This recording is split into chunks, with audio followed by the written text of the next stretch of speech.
ఒక వ్యక్తి అధికారంలో ఉండి అనుకోకుండా మరణిస్తే ఎవరైనా ఏమనుకుంటారో చెప్పండి. ఖచ్చితంగా ఆ వ్యక్తిని ఎవరో చంపేసి ఉంటారనే కదా, అంటే అది హత్య అని అనుకుంటారు కదా. అదే వైఎస్ రాజశేఖర రెడ్డి విషయంలో కూడా జరిగింది. ఎప్పుడైతే 14 ఏళ్ల క్రితం వైఎస్ రాజశేఖర రెడ్డి అధికారంలో ఉండి హెలికాప్టర్ ప్రమాదంలో మరణించారో ఆ సమయంలో అందరిలో మెదిలిన ప్రశ్న ఏంటంటే రాజశేఖర రెడ్డిని చంపించింది ఎవరో, ఇది 100% హత్యనే, ఎవరో ఇది చేయించారు అని బాగా అనుమానాలు వచ్చాయి. అలా కొందరు సొంత పార్టీ వ్యక్తులే చంపించారని అంటే, మరికొందరు మాత్రం ఒక ప్రముఖ వ్యాపారవేత్తనే చంపించారని కూడా అన్నారు. కేవలం ఇవే కాదు, వీటితో పాటుగా మరిన్ని బలమైనటువంటి అనుమానాలు కూడా వచ్చాయి. మరి రాజశేఖర రెడ్డిని ఎవరు చంపించారు? కుటుంబ సభ్యుల, లేదా అపోజిషన్ పార్టీ వాళ్ళ, లేదా ప్రముఖ వ్యాపారవేత్తనా, లేక ప్రకృతి వైపరీత్యాల వలన? మరి ఇలా అనుమానాలు రావడానికి కూడా ఒక బలమైన రీజన్ అయితే ఉంది. అదేంటో తెలుసుకునే ముందు మీరు కనుక ఇప్పటివరకు మన ఛానల్ను సబ్స్క్రైబ్ చేసుకోకపోయినట్లయితే వెంటనే సబ్స్క్రైబ్ చేసుకుని పక్కన బెల్ ఐకాన్ క్లిక్ చేయగానే మేము ఇటువంటి వీడియోస్ అప్లోడ్ చేయగానే వెంటనే మీ ఫోన్కి నోటిఫికేషన్ వస్తుంది. ఇక వీడియోని ఎక్కడెక్కడ స్కిప్ చేయకుండా చివరి వరకు చూస్తే ఈ వీడియోకి సంబంధించిన ఫుల్ ఇన్ఫర్మేషన్ మీకు తెలుస్తుంది. ఇక వీడియోలోకి వెళ్తే, దివంగత ఏపీ ముఖ్యమంత్రి వైఎస్ రాజశేఖర రెడ్డి మరణించి ఇన్నేళ్లు అవుతున్నా కూడా ఇప్పటికీ ఆయన్ను ఎంతో మంది ప్రజలు తలచుకుంటూనే ఉన్నారు. ఎందుకంటే ఏపీ రాజకీయాల్లో తనకంటూ ఒక చెరగని ముద్ర వేసుకున్నారు కాబట్టి. కేవలం పాదయాత్ర చేసి జనాల హృదయాలను గెలుచుకుని అధికారంలోకి వచ్చాడాయన. మాట అంటూ తప్పేది లేదని, నా అనుకున్న అందరినీ అంటే ప్రజలందరికీ కూడా పథకాల రూపంలో బాగా సహాయం చేశాడు. అలా ప్రజల నాయకుడిగా తన బాధ్యతలు మోస్తున్న టైంలో అనగా 2009 సెప్టెంబర్ 2న హెలికాప్టర్ ప్రమాదంలో మరణించి అందర్నీ కంట శోకంలో ముంచారు. ఒక ఇంటి వ్యక్తిని కోల్పోయాము అన్నట్లుగా ఆయన మరణాన్ని జీర్ణించుకోలేకపోయారు. అంతేకాదు 120 మందికి పైగా ఆయన మరణాన్ని తట్టుకోలేక ప్రాణాలు విడిచారు. అయితే ఈయన మరణానికి ముందు ఎంత జరిగిందో మరణం తర్వాత కూడా అంతకు మించి జరిగిందనే చెప్పాలి. మరణం తర్వాత ఈ యొక్క విషయానికి సంబంధించి వస్తే, ఏపీ 2 రాష్ట్రాలుగా విడిపోయి చెరొక రాజ్యాలుగా ఏలుతున్న సంగతి ప్రతి ఒక్కరికి తెలుసు. అయితే ఇక్కడ కూడా అనుమానాలు దారితీశాయి. అదేంటంటే, రాజశేఖర రెడ్డి చనిపోయిన వెంటనే ఎందుకు రాష్ట్రాలు వెంటనే సెపరేట్ అయ్యాయి అని. ఇక మరణం సమయంలో అంటే ప్రమాదం సమయంలో చనిపోయిన డెడ్ బాడీస్ తెగిపోయి బాడీస్లో ఉన్న పార్ట్స్ బయటకు వచ్చాయి. ఇక పోస్ట్ మార్టం రిపోర్ట్లో తేలిందేంటంటే, బాడీలో పార్ట్స్ బయటకు రావడానికి గల కారణం హెలికాప్టర్ పేలడం వల్ల కాదు, చనిపోయిన తర్వాతే కాలాయి అని తెలిసింది.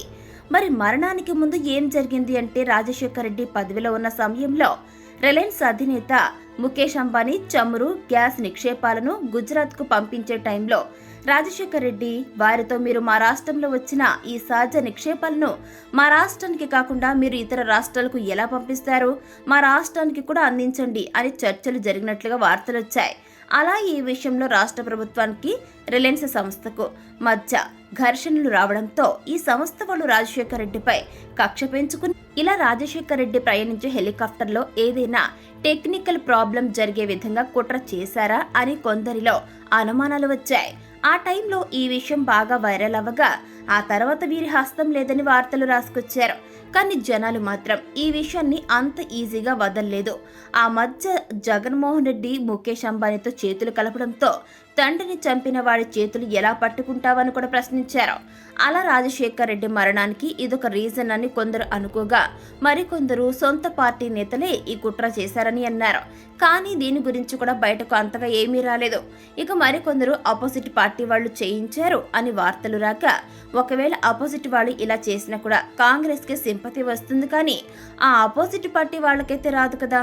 మరి అసలు ఏం జరిగింది అనేది ఇంకా మిస్టరీగానే ఉండగా, రాజశేఖర రెడ్డి మరణించే 2 రోజుల ముందుగా కొన్ని సంఘటనలు చోటు చేసుకున్నాయి. అవేంటంటే, 2009 సెప్టెంబర్ 1లో రాష్ట్రంలో బాగా వర్షాలు పడుతున్నాయి. ఇక ఆ వర్షాలకు అలర్ట్గా ఉండమని రాజశేఖర రెడ్డి కలెక్టర్లతో ఒక మీటింగ్ పెట్టారు. కానీ ఆ టైంలో రాజశేఖర రెడ్డి మాత్రం తన గురించి ఆలోచించకుండా ప్రజల కోసం ఒక కొత్త ప్రోగ్రాంను స్టార్ట్ చేయాలని అనుకుంటారు. అదే రచ్చబండ ప్రోగ్రాం. అంటే ప్రజల సమస్యలను తెలుసుకోవడం కోసం ఈ ప్రోగ్రాంను పెట్టారు. అయితే ఆ టైంలో పలువురు పార్టీ నేతలు వాతావరణం బాలేదని, ఈ ఒక్కరోజు ఆగమని అన్న కూడా రాజశేఖర రెడ్డి ఇచ్చిన మాట తప్పొద్దు అని వెళ్ళడానికి నిర్ణయం తీసుకున్నారు. ఇక అలా మరుసటి రోజు అనగా సెప్టెంబర్ 2న కూడా హైదరాబాద్లో అక్కడక్కడ వర్షాలు ఉన్నాయి. అయినా కూడా రచ్చబండ మీటింగ్ కోసం రాజశేఖర రెడ్డి బేగంపేట ఎయిర్పోర్ట్కు బయలుదేరారు. ఇక అక్కడ పాత బెల్ 430 హెలికాప్టర్ ఉంది. అయితే ఈ యొక్క హెలికాప్టర్ను 1999లో ఆంధ్రప్రదేశ్ గవర్నమెంట్ 25 కోట్ల రూపాయలకు కొనుగోలు చేసింది. ఇక ప్రతి ఏడాది ఈ హెలికాప్టర్ బాగుందో లేదో చెక్ చేసి అది బాగుంది అని సర్టిఫికేట్ తీసుకుని నడిపించేవాళ్ళు. కానీ 2 ఏళ్ల నుండి చెక్కింగ్ సర్టిఫికేట్ తీసుకోలేదని తెలిసిందే. కానీ డైరెక్టరేట్ ఆఫ్ సివిల్ ఏవియేషన్ వాళ్ళు ఈ హెలికాప్టర్కు 2010 వరకు చెక్కింగ్ సర్టిఫికేట్ ఇచ్చారని తెలిపారు. అయితే నిజానికి రాజశేఖర రెడ్డి గారు వెళ్లాల్సిన హెలికాప్టర్ ఇది కాదు. ఆ రాష్ట్ర ప్రభుత్వం 2008లో కొన్న ద అగస్టా AW139 హెలికాప్టర్లో వెళ్లాల్సి ఉండేది. కానీ ఆ యొక్క హెలికాప్టర్ అప్పటికి ఇంకా రెడీ కాకపోవడంతో బెల్ 430 హెలికాప్టర్లో వెళ్లాల్సి వచ్చింది. అలా ఆ రోజు అక్కడి నుండి 8:39 హెలికాప్టర్ స్టార్ట్ అయింది. ఇక అందులో 2 పైలట్స్తో పాటు Rajasekhara Reddy, chief security officer, special security officers కూడా ఉన్నారు. ఇక వీళ్ళు 10:39 చిత్తూరుకు చేరుకోవాలి. దీంతో అక్కడ రాజశేఖర రెడ్డి కోసం అందరూ వెయిట్ చేస్తున్నారు. అయితే దారి మధ్యలో పైలట్స్కు తాము ప్రమాదంలో ఉన్నామని అర్థమైపోయింది. ఇక 9:20 కృష్ణానది మీదుగా నుండి వెళ్తున్నామని పైలట్స్ ఎయిర్ ట్రాఫిక్ కంట్రోల్కి చెప్పారు. ఇక మధ్యలో చెన్నై, హైదరాబాద్ ఏటీసీ వాళ్ల మధ్య కూడా చర్చ నడుస్తుంది. అలా 9:22 హెలికాప్టర్ ప్రకాశం, కర్నూలు బోర్డర్స్లో వెళ్తుందని సిగ్నల్స్ వచ్చాయి. ఇక కరెక్ట్గా 9:35 హెలికాప్టర్ సిగ్నల్స్ అన్నీ కూడా కట్ అయిపోయాయి. అయితే నిజానికి ఈ యొక్క హెలికాప్టర్లో గాలిలో తిరిగేంత ఫ్యూయల్ కూడా ఉంది. అంటే అన్నీ బాగున్నాక కూడా ల్యాండ్ అవ్వాల్సిన హెలికాప్టర్ సిగ్నల్స్ కట్ అయ్యాయి. దీంతో నల్లమల్ల అడవుల్లో రాజశేఖర రెడ్డి ప్రయాణిస్తున్న హెలికాప్టర్ మిస్ అయిందని మీడియాలో బ్రేకింగ్ న్యూస్లు అప్పటికే వచ్చేశాయి. దీంతో ఆ టైంలో ప్రతి ఒక్కరూ టీవీల ముందు వాలిపోయి క్షేమంగా రావాలని దేవుళ్లకు ఎన్నో ప్రార్థనలు చేశారు. ఇక హెలికాప్టర్ కోసం వెతకడం ప్రారంభించారు. అలా కొన్ని గంటల పాటు సెర్చింగ్ ఆపరేషన్ చేశారు. ఇక మరుసటి రోజు అనగా సెప్టెంబర్ 3వ తేదీన ఉదయం 8:30 హెలికాప్టర్ లొకేషన్ తెలిసిందే. ఇక ఆ లొకేషన్లో చూస్తే చెట్లు కాలిపోయి ఉన్నాయి. దగ్గరకు వెళ్లి చూస్తే అందరూ శవాలే కనిపించారు. ఇక ఈ న్యూస్ రాష్ట్రం మొత్తం పాకడంతో అందరూ శోక సంద్రంలో మునిగిపోయారు. ఏకంగా 100 మంది ప్రాణాలు కూడా కోల్పోయారు. ఇక రాజశేఖర రెడ్డి ఆఖరి చూపు కోసం జనాలు తరలివచ్చారు. అలా ఇడుపులపాయలో ఆయన యొక్క అంత్యక్రియలు చేశారు. అయితే ఆ టైంలోనే రాజశేఖర రెడ్డి మరణం గురించి చాలా పుకార్లు వచ్చాయి. కానీ అవేవీ కాకుండా సిబిఐ ఇన్వెస్టిగేషన్ చేసి ఒక రిపోర్టు వదిలింది. అందులో సిగ్నల్ అప్డేట్స్తో పాటు పైలట్స్ మాట్లాడిన రికార్డింగ్ ఉంది.